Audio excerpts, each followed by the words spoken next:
Hey everyone. What a emotional roller coaster today has been. Um, I, I have no words really. I know I was terrified. My anxiety was off the scales, totally off the scales today. I think I've wore the carpet out walking up and down. I've done some crochet. I've done Leon's wardrobe, sorting all that out, done some washing, had loads of cups of coffee and tea. But you just, when your anxiety's really low, you manage things. But then when it's like on another level, your thinking kind of goes to other places and you start thinking the worst. And then you'll come back down to reality, and then something else triggers it again, and then you're back up again. And it's really hard to maintain it at a level when you're so stressed and you don't know which way to turn. And I've never really,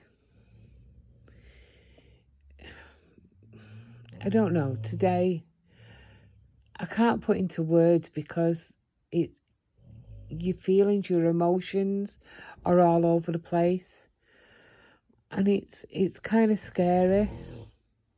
Sorry about Fergus, he's snoring as per normal, and he's right beside me. He hasn't left my side. He's such a good dog.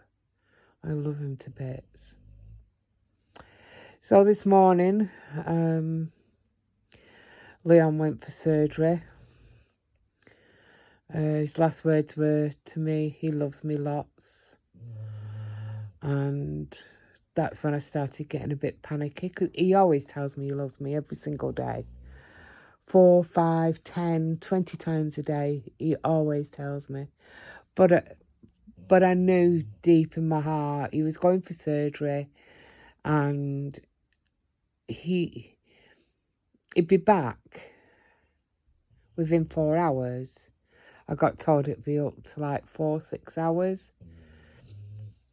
So I thought, right, well, I'm going to get the day off to a good start. I'm going to go and do the wardrobes, just sort that out. And because I can't really do much because, recovering from my gallbladder surgery. Well, I'll go into that in a bit.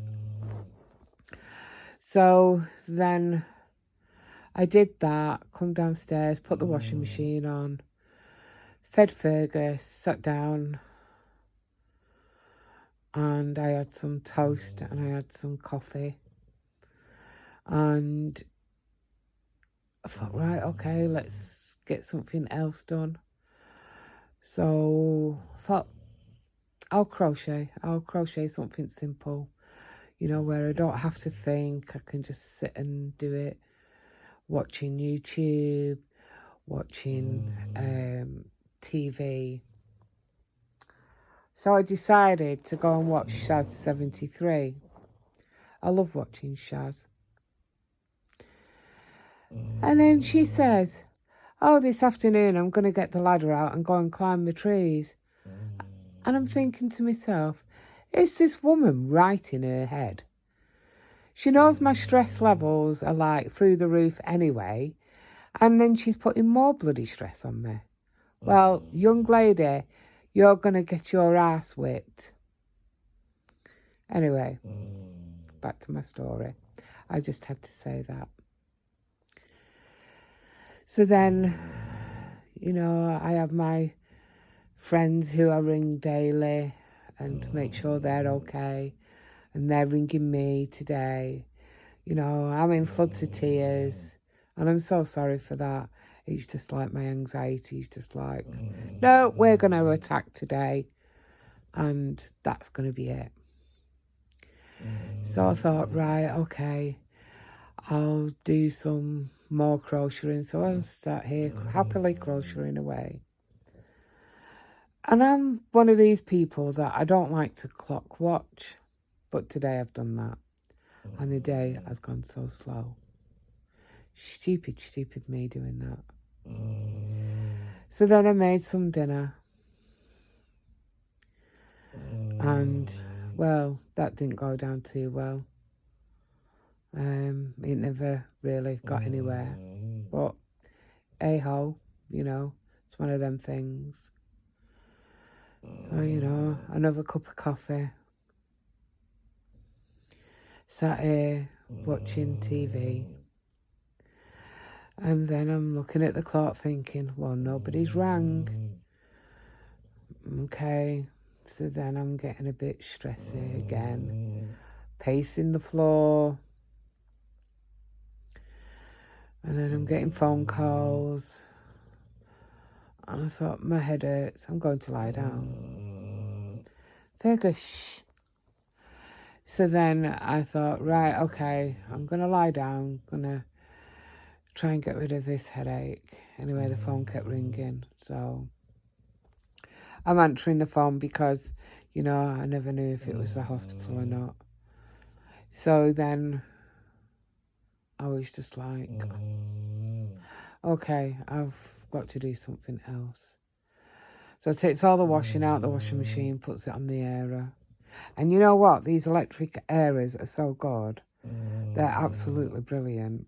Look at me again. I'm going off topic. You know, but you must get one. And they're only really cheap to run as well. And they keep your room warm. So then I went upstairs, cleaned the bathroom, come back downstairs, playing with Fergus. Just trying to keep my mind occupied, you know, doing stuff. Because I'm never without Leon. Leon's always by my side. Doesn't matter what time of the day, he's always by my side. Always. And I was feeling a bit lost. So my buddy Ivy rings me and I burst into tears with Ivy. And then, you know,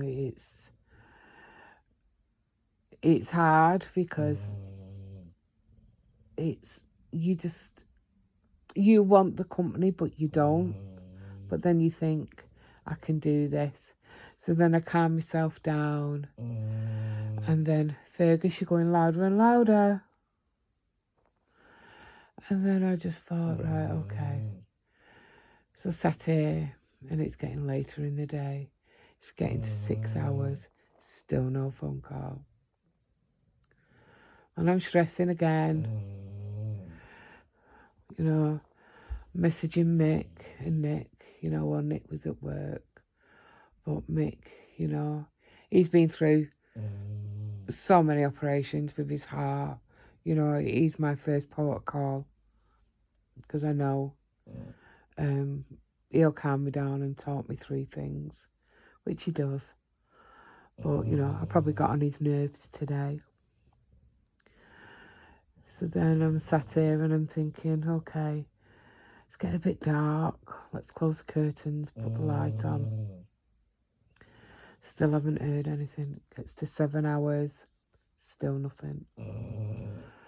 By this time, I'm panicking. I'm thinking, have they forgotten to ring me? Well, I'm going to ring up. So I rings up. No, he's still in the theatre. Still in the theatre. My goodness, you know, I thought he'd be out by now. Well, that was it. In floods of tears on the phone to the nurse. She was really nice. She calmed me down. And then I come off the phone, sobbed my heart out. You know, if anybody would have seen me today, they would have thought, what a loony she is. So then I thought, right, I'm going to do something else. So upstairs I go again and trying to do some stuff, but obviously I can't lift. I'm not allowed to lift for anything for 6 weeks. So I'll come back downstairs. So, Fergus, please. So then I thought, right, okay, I'm going to sweep the kitchen floor. Swept the kitchen floor. Wipe the sides down again. I've wiped the sides down today about 10 times. So then I thought, right, I'm going to mop the floor. So I mopped the floor. Come back in here, had a coffee. I'm thinking, right, okay, they're not ringing. So I'm getting more phone calls, getting more stressed out from someone who does stress me out. But you know how it is. So in the end, I just said, don't ring me anymore. I'll ring you when I know anything. So off I go for a cig. I'm trying to stop smoking. And today, that has just gone out the window. So at 6:30 this evening, the surgeon rings me and he said, hello. And I went, hello. Fergus, you're going louder. And he said, everything is fine. We've done it all by keyhole. He's repaired. Unfortunately, and as soon as I heard that word, I thought, oh no. He said the reason why he took so long is because he had a bleed out. Well, that was it. I'm up in the air again. So started crying. I'm so soft. It's unbelievable. When it comes to my family, my friends, I get so emotional. And he calmed me down on the phone. He said everything's fine. We sorted it out. We're now taking him to intensive care. He's going to be staying asleep all night. We're not going to wake him up till the morning. Would you like to come and see him? So at this point, I'm thinking, do I go, do I not? And he explained to me that Leon had told him,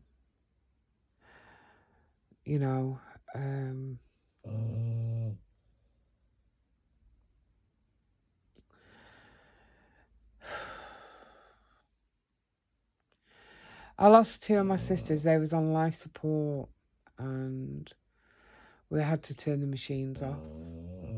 And that's the hardest thing that I've ever had to do in my life. And to be honest, it terrifies me. And he said, if you want to come, visiting between 6 and 8. Well, it takes me 2 hours to get there. So by the time we got there, visiting's over. Excuse me a minute. Fergus, wake up. Wake up. Wake up. You're going louder. So I said, no, I can't do it. I really can't do it. So he said, well, if you wanted to come, he said, I'll arrange now for you to come in later and come and see Leon. And I went, no, I can't do that. I really can't. My anxiety is like off the scales at this point, and I'm like, no, I can't do it. I love Leon with all my heart, but I couldn't do it. And to be honest, if I went, I don't think I would sleep tonight, and I think it'd be more traumatic for me to see him like that. And so he said, okay. He said, are you coming tomorrow then? So I said, yes, I'll come tomorrow. What time are you going to be here? So I said, about 1ish. He said, okay. He said, I'll try to be here. And if I'm not here, a nurse will be with you. I'm like, okay, thank you. And once again, he apologised for it taking so long. So then he says to me, how are you? Do we need to get a carer to come and see you? For what? Well, we know you've had surgery and Leon was looking after you. But if you want us to get you a carer to come in this evening, we can get one to you. No, I'm fine. I'm just going to chill, relax, not do anything. So he said, okay, I'll speak to you tomorrow. But if anything changes, they'll give you a call. And I went, oh, please don't say that to me. I really didn't need to hear that. He said, we have to tell you that. Okay. Such a lovely, lovely doctor. He is really nice. And he said, I will speak to you tomorrow. He said, no, I want you to rest and chill out. So, come off the phone, in fits of tears again. So, like, I did the phone calls to everybody, letting them know the outcome. And I don't know, it's like I've lost my day today. So, I'm so glad he's in intensive care. I'm so glad they're going to keep him asleep. I'm a bit anxious for tomorrow, but I need to see him. He's my world. He's my everything. I absolutely adore him. And, you know, I'm lost. I'm totally lost without him. So, my gallbladder surgery, it went well. Got dissolvable stitches, and some have come out, and so that's made it a bit easier on, you know, on my stomach. I'm bruised, and you know, I've got a bit of pain. But yesterday I took Leon to hospital thinking, you know, I need to take him in.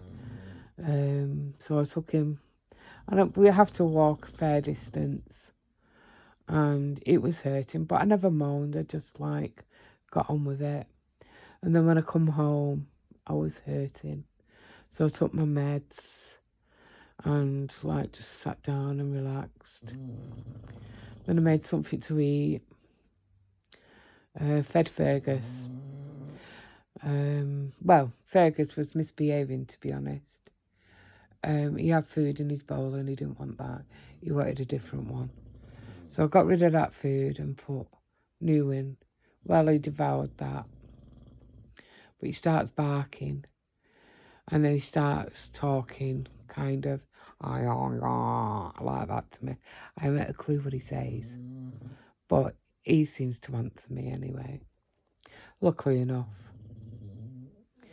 So, I'm healing well. But I can't do a lot of things for like 6 weeks.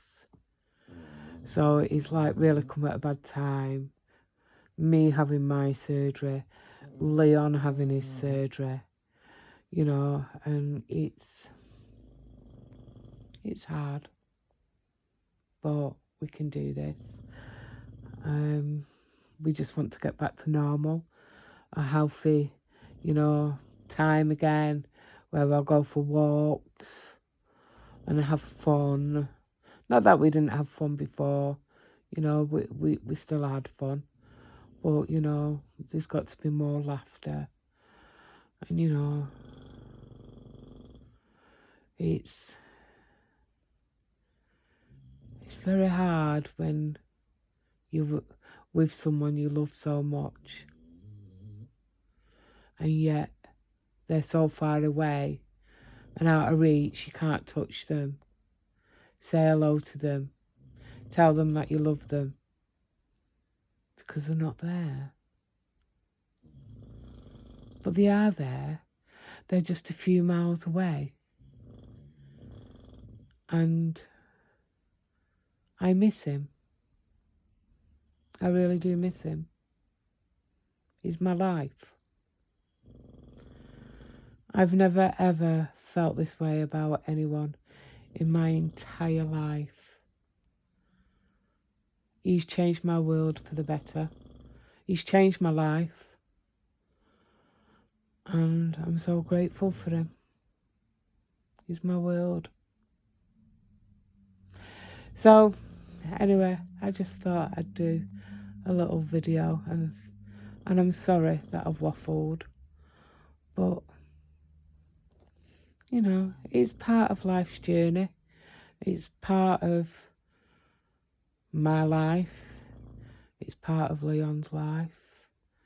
And you know, we like to share things, you know, what we do, like our walks with Fergus, you know, and that's what we do, and we like to have a laugh. And I can't wait for him to come home so I can go, "You alright? You're no bad. Oh, dickhead." But that's how we are. That's how we are together. So, sorry I've rambled on. And thank you for listening. Thank you for all the love and all the support. I really appreciate it. So keep smiling. Be happy. Most of all, be you.